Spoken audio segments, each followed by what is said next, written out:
No mundo inteiro, todas as culturas reconhecem este homem, mas o que aconteceu com esse homem que marcou a história, conhecido como pai da fé? Então, nós precisamos sempre olhar para nossas raízes e ver a fé de Abraão. Nós vimos que Deus o chama e não o chama no capítulo 12, como nós falamos mais, veja o vídeo anterior, mas já no capítulo 11, na Mesopotâmia, Deus está falando, e o próprio Estevão, em Atos, capítulo 7, versículo 2, está ressaltando isso.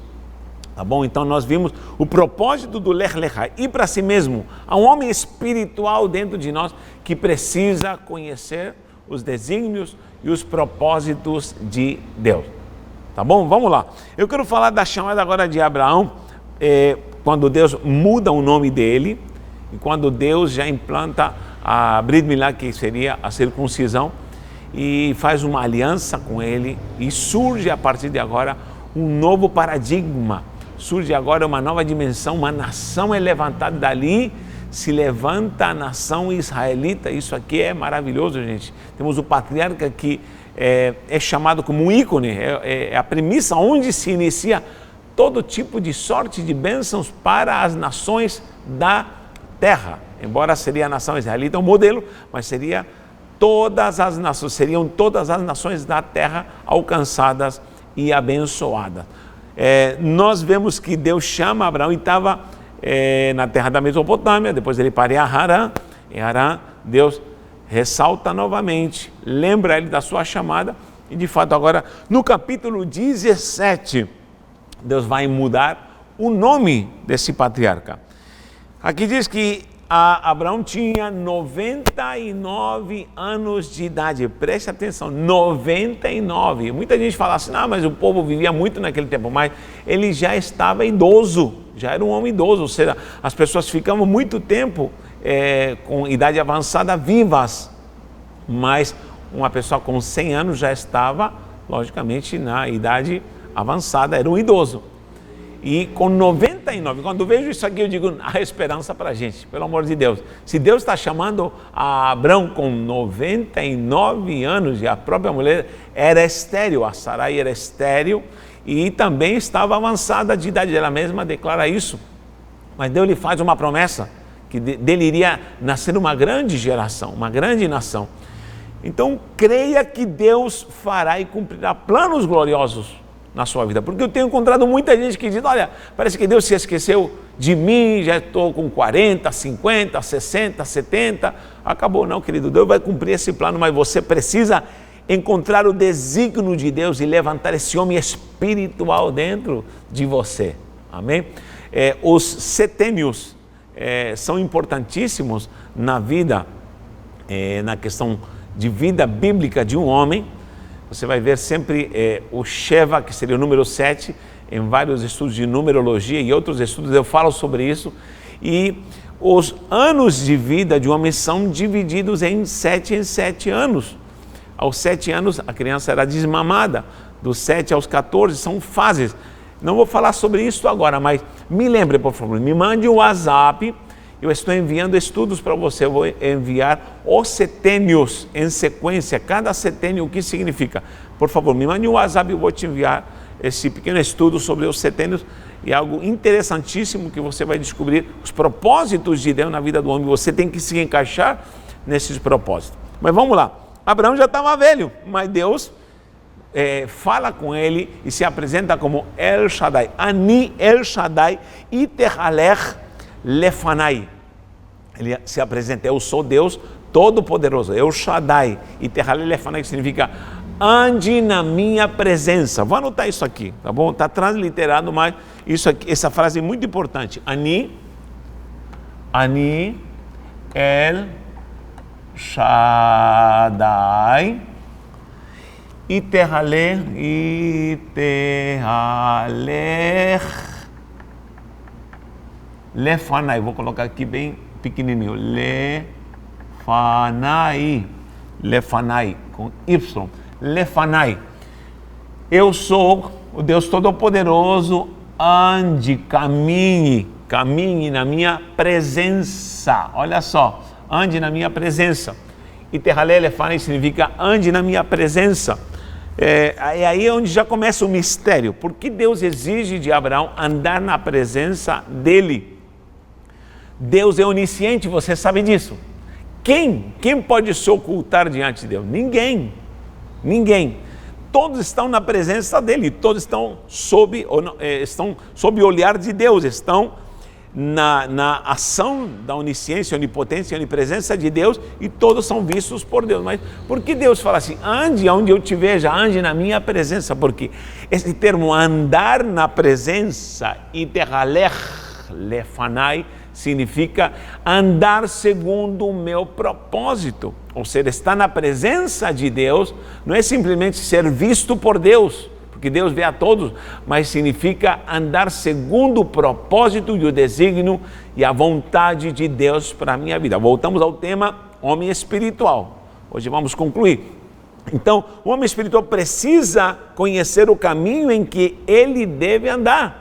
Há muitos caminhos que parecem, diz o proverbista, muitos caminhos que parecem retos, muito bons para o homem, mas só existe um caminho certo, um caminho correto, um caminho que vai te levar à vida que Deus quer para a sua vida aqui na terra e, por consequência, a vida lá na glória.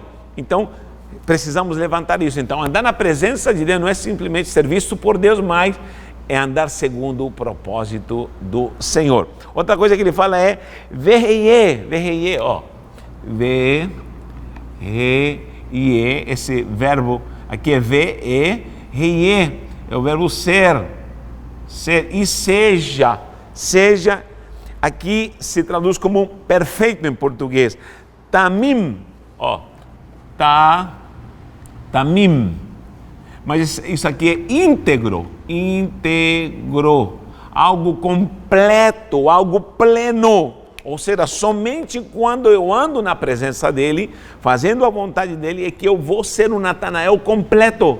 Um Natanael que não está faltando nenhum pedaço, não está faltando nada daquilo que Deus está levantando e moldando. Lembra quando diz Efésios que vamos sendo edificados até chegarmos à perfeição, a estatura de varão? Então Deus está montando esse homem íntegro, integral, completo. Então, quando diz verreie, seja tamim, completo, não é simplesmente perfeito, porque há muitas coisas que podem ser perfeitas ou estar aparentemente perfeitas, mas na essência está faltando alguma coisa. Então, o que está faltando em mim? Essa deve ser minha pergunta sempre. O que está faltando em mim? O que eu preciso descobrir para montar o grande quebra-cabeça de um ser espiritual, de uma vida espiritual, de um Natanael espiritual? Deus falou para Abraão, ande na minha presença, conheça aquilo que eu vou te falar, caminhe no plano que eu estou traçando de você. Cada dia que caminha vai se completando, e Paulo sabia disso, e diz até chegarmos a uma estatura de perfeição. Isso é muito maravilhoso, gente, porque nós a cada dia estamos nos completando. Quanta gente que eu conheço, às vezes de uma forma arrogante, diz, eu sou formado nisso, sou formado naquilo, eu sou doutor naquilo outro. Eu falei, coitado, tanta gente que se acha que está plena, mas está lhe faltando tanta coisa. A vida inteira estará nos faltando uma parte que será completada por experiências novas, por provações. Quanta gente já passou por uma prova e depois vem a vitória, depois vem prova de novo e diz, meu Deus, já pensei que tinha sido aprovado, vem prova de novo. Por quê? Porque você está sendo completado, você está sendo integrado, um homem integral, um homem completo. Isso é maravilhoso, tá bom? O que acontece? Deus começa a lidar com Abraão e fala, não vou ler tudo aqui, mas diz, faz uma aliança com ele, instituída a Brit Milá, que seria o corte do prepúcio, faz a implantação da circuncisão, e começa essa aliança com Deus. E o mais lindo de tudo, que Deus muda o nome de Abraão.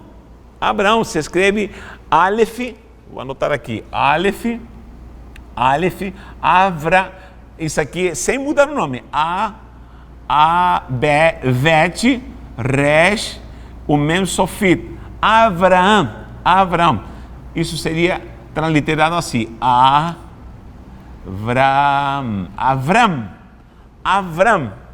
Aleph, vet, aqui não tem pontuação, então quando não tem pontuação, e fica no meio é vet, resh, mem, sofit, Avram, que significa Abrão?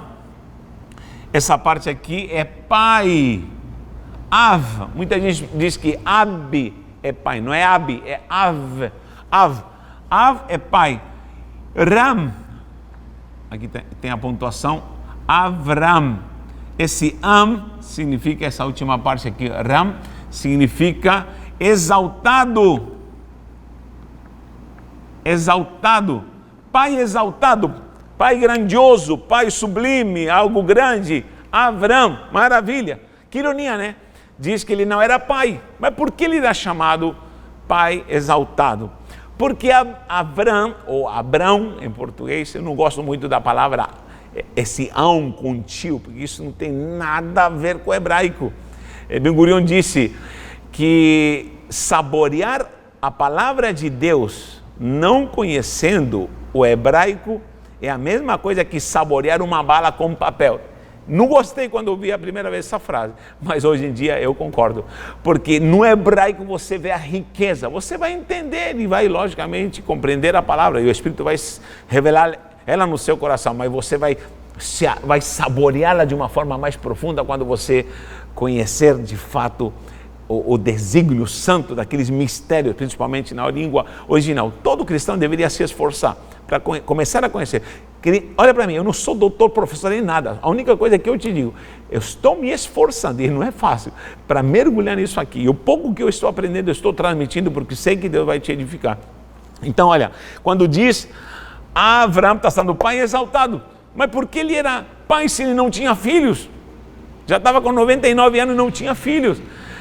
Mas há uma apresentação clara nas Escrituras de que ele era um paizão com todos aqueles que nasciam na sua casa. Os servos ele criava como filhos, como grandes homens de Deus dessa época, tinham a bênção de terem servos, de terem gado, de terem abundância e, logicamente, cada um dos seus servos iam se casando, iam formando uma grande família, uma grande parentela, embora eram servos. Olha quando no capítulo 14, versículo 14, diz que o Ló foi preso, estava lá preso, você sabe da história, e Abraão tomou 318, está lá em Gênesis 14, tomou 318 homens valentes selecionados, nascidos na sua casa. Como assim, olha? E ouvindo Abrão que seu sobrinho estava preso, fez sair 318 homens dos mais capazes. Ele só pegou os mais capazes, imagina os que ficaram para trás. 318 homens capazes, nascidos em sua casa. Nascidos em sua casa, ou seja, ele era o grande paizão, embora ele não tinha filhos biológicos dele mesmo, ele era um paizão de todo mundo, era um paizão de toda a sua prole ali, entre os servos nascidos na sua casa. Todo mundo queria estar com Abrão, todo mundo queria estar com o pai exaltado, porque era tão paizão que foi resgatar o Ló só deu problema para Abrão, mas ele foi lá resgatá-lo. Era, sabe aquele homem que compra a briga pelos outros, vai junto, é aquele paizão, você sabe. Então, ele já tinha essa bênção. Isso é uma prova gloriosa que Deus só o abençoou e lhe deu a excelência de multiplicá-lo, lhe dando o Isaac, vem toda a geração, é porque ele era um bom pai antes de ser pai. Você entendeu? Muita gente diz, não sei por que Deus não me prospera, não sei por que Deus não me abençoa. E eu conheço gente que no pouco que ele tem não é fiel, no pouco que ele tem não é íntegro, no pouco que ele tem, como que Deus vai lhe dar muito? Por isso a própria palavra diz, no pouco fosse fiel, no muito te colocarei. O próprio Jesus ensinou essa parábola e falou para o seu servo, se você é fiel no pouco, eu vou te abençoar no muito. Quantas vezes eu andando de bicicleta, e eu falava, Deus, por que não tem um carro, Deus? Por que não tem um carro? E Deus me falava, cuida bem dessa bicicleta, olha aí, tem um raio faltando, está com o pneu remendado, está toda suja, a corrente sai. Como que eu vou te dar um carro se você não cuida de uma bicicleta? Então eu tenho que aprender a ser bom naquilo que eu não tenho. Quanta gente também fala assim, isso aqui não é meu, não preciso nem cuidar porque não é meu. Uma vez eu estava reformando um salão para estar reunindo o povo e colocando do bom e do melhor. E alguém me disse, não coloca do bom e do melhor não, isso aqui é alugado, isso não é seu, não faz isso. E a voz do Senhor veio para mim e disse, se você cuida daquilo que não é seu, eu vou te dar aquilo que será teu. Então, se você é fiel naquilo que às vezes você está limitado, você tem dificuldades, talvez não é nem seu, e você é fiel, Deus vai te prosperar naquilo que é teu. Seja honrador naquilo que não é teu, será fiel naquilo que é pouco ainda, mas Deus vai te levar a um muito. Então, o Abraão era um paizão. Aí Deus muda, lógico, o nome dele, ó. O Abraão ficou Aleph, o Bet, o Resh, só que coloca um rei aqui no final, mesmo sofrido. Avraham. Conclusão, esse nome agora que era pai exaltado passou, acrescentou essa letra aqui. Vou apagar e vou colocar em vermelho para você prestar mais atenção, porque é um mistério nisso aqui. Letra rei, acrescentou essa letrinha rei. Avraham, está faltando as pontuações maçoréticas, mas você está entendendo perfeitamente, ó. Avraham, rei, essa letra chama-se rei. Essa letra simboliza muita coisa. Primeiro, quando Deus acrescenta um rei, também acrescenta, você pode ver lá com Sara no capítulo 17, no versículo 15, diz também Deus a Abraão e a Sarai, tua mulher já não se chamará Sarai, mas se chamará Sara. O que aconteceu? Deus tirou o Yod, que seria o I, o Y, e acrescentou um rei também. Olha como você escrevia Sarai. Shin, que seria com pontuação para S, Resh, Y. Aqui, ó. Shin, Resh, o Yod. Sarai. Olha aqui. Aqui você escreve Sarai e a pontuação para S. Sarai. Só que Deus muda o nome de Sara, tirando esse Yod, essa letra aqui, Yod, e coloca Sa, pontuação, Resh, e tira o Yod e coloca, eu vou colocar em vermelho também, ó. Vou colocar rei. Então fica Sara, aqui é Sarai, certo? Só que aqui é Sara, com H, o certo seria Sara. Quando nós vemos Avraham, fica Avraham. Ó, eita, estou engasgado aqui. Avraham. É por isso que eu gosto de espanhol e inglês, porque você escreve, em espanhol está escrito Avraham, com M no final, porque é mem sofito, não tem ão contigo, isso não existe. Avraham e Sara. Então, Deus acrescentou, olha o mistério aqui, gente, presta atenção. Deus acrescentou dois reis, um aqui e outro aqui. Na verdade, Deus pegou do nome dele, é como se fosse isto. Você sabe que é, ó, Yod, vou colocar aqui, rei, o Vav e o rei. Todo mundo que já estudou comigo sabe que o mistério que há nesse nome. Só que tem dois reis. E esse é o Deus que era, é e será. Veja os estudos sobre o nome de Deus, você vai ver o mistério que há nesse nome. Então, Deus pega esses dois reis e os coloca no nome de Sarai, agora Sara, e agora com Avraham para Avraham aqui. Eita glória! Dois reis, meu Jesus. Por quê? Porque Deus está pegando esses dois reis que significam, em primeiro lugar, a eternidade, a glória de Deus. Rei é a quinta letra. Aleph, Bet, Gimel, Dalet, rei. Quinta letra. Número 5 significa homem sujeito à vontade de Deus. Estude numerologia comigo, você vai entender muito isso. 5, homem sujeito à vontade de Deus. Por isso nós vamos encontrar 5 sentidos: visão, audição, olfato, paladar, tato. Ou seja, toda a essência da minha alma sujeita a Deus. 5 dons ministeriais: apóstolos, profetas, evangelistas, pastores e mestres, 5 colunas no tabernáculo, 5 pedras de Davi, 5 características de Emanuel, maravilhoso, conselheiro, Deus forte, Pai da eternidade, príncipe da paz. O que significa esses 5? Homem que está sujeito à glória, à eternidade de Deus, está conectado com Deus. Então o rei significa agora você vai estar conectado comigo. Outra coisa, o rei também significa rei, essa letra aqui significa fertilidade. Então quando Deus coloca o rei em Sara, agora Sarai, agora para Sara, está falando, eu vou te dar a minha conexão e você vai passar a ser fértil. Esse H também vai para o próprio Abraão agora, Abraão. Então, passou a ser fértil, passou a se multiplicar, ele foi conectado com algo sobrenatural. Além disso, o rei significa furo, significa conexão, porque havia uma janelinha nas casas de pedra, se deixava uma janelinha, um furo, e por essa janelinha eles podiam olhar para o oriente, da onde nascia o sol. Oriente, por isso uma pessoa ficava orientada, uma pessoa desorientada, uma pessoa que não olha para o oriente, é do oriente que sai o sol é referência. Então isso é muito profundo, gente. Deus está conectando e colocou esse rei, tanto para Abraão como para Sara, e perpetuou, multiplicou. Por isso que diz em Gênesis 12, 2 diz, eu engrandecerei o teu nome.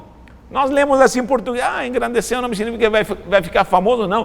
Engrandecer o nome significa, você vai ter um nome onde os meus propósitos, um nome onde um conteúdo sobrenatural da minha personalidade vai te encher e agora tem um nome, vai se exaltar, esse nome vai crescer, tudo que você faça será abençoado, gente. Por isso que eu através de Yeshua, você através de Yeshua, nós temos as promessas de Abraão, nós temos as promessas e somos filhos enxertados, como diz o apóstolo Paulo, nessa oliveira. Nós éramos nada, éramos uma oliveira brava que foi enxertada pela graça e a misericórdia. Agora nós temos a bênção e somos engrandecidos, crescemos juntamente. Também o rei significa, veja, conexão, alguém conectado, alguém ligado ao próprio Deus Todo-Poderoso. Então, creia que Deus chamou Abraão e mudou seu nome, é porque o ligou a ele e lhe deu coisas sobrenaturais. Que o Senhor te abençoe e que se leve para a vida de conexão com coisas espirituais e coisas do próprio Deus, para que possamos crescer nessa graça, viva algo a mais, entenda algo a mais, e a cada dia que o Senhor te complete, vá montando esse quebra-cabeça de homem espiritual, guiado pelo poder, pela palavra e pela essência do próprio Deus. Um abraço em nome de Yeshua.